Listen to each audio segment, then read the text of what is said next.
من كام يوم انتشر فيديو لمعتمر مصري في الحرم، وفي مشادة بينه وبين أمن الحرم. ومن بعدها وحصل لغط كتير على السوشيال ميديا وما يشبه كده، ايه اللي بدأت تكون خناقات. واحد بيدافع عن أمن الحرم، وواحد بيدافع عن المعتمر المصري وبقت كل واحد واخد صف ابن بلده. السعوديين بيدافعوا عن أمن الحرم، والمصريين بيدافعوا عن المعتمر، وبدأ يكون فيه شد وجذب وكلام، الله المستعان عليه.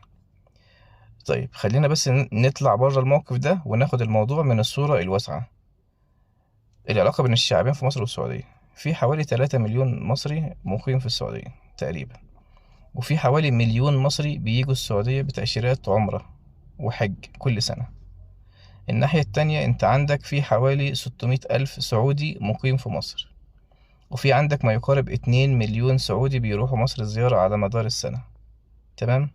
احنا بنتكلم في عدد بين المصريين المقيمين في السعودية أو بيجوا حج وعمرة، والسعوديين المقيمين في مصر أو اللي بيروحوا زيارات لمصر، بنتكلم عن عدد يتجاوز 6 7 مليون بني آدم. طيب 6 7 مليون، هل دول كلهم بيعانوا؟ هل كل واحد من ال6 7 مليون عنده مشكلة بتحصل له؟ لأ، بالعكس. اللي عايشين في السعودية هنا عايشين معززين مكرمين، واللي عايشين في مصر هنا برضو عايشين معززين مكرمين، واللي بيجوا هنا بيتعاملوا أحسن معاملة، واللي بيروحوا هناك بيتعاملوا أحسن معاملة.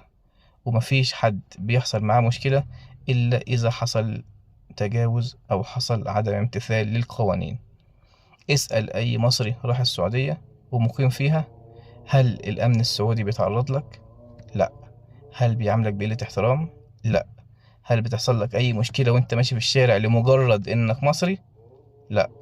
طالما إنك ملتزم بنظام البلد، وطالما إنك ملتزم بقوانينها، مش هيحصل لك أي حاجة. طب اسأل سعودي راح مصر، هل حصل لك أي مشكلة؟ لأ. طب هل حد اتعامل معاك بعنصرية؟ بالعكس. طب هل اتضايقت من وجودك في أي سبب؟ وارد يكون حصل أي موقف هنا أو هنا، لكن مش ده القاعدة. مش دي القاعدة. علي بن أبي طالب بيقول: الفتنة نائمة لعن الله من أيقظها.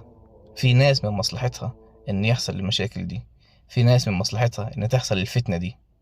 ربنا يهدي الجميع، وربنا يحفظ البلدين السعودية ومصر، لأن هم دول أقوى دولتين عربيتين في الشرق الأوسط. وفي ناس كتير مش من مصلحتها إن هم يكونوا على وفاق، ومن مصلحتهم إن يكون بينهم مشاكل. ربنا يحفظ البلدين.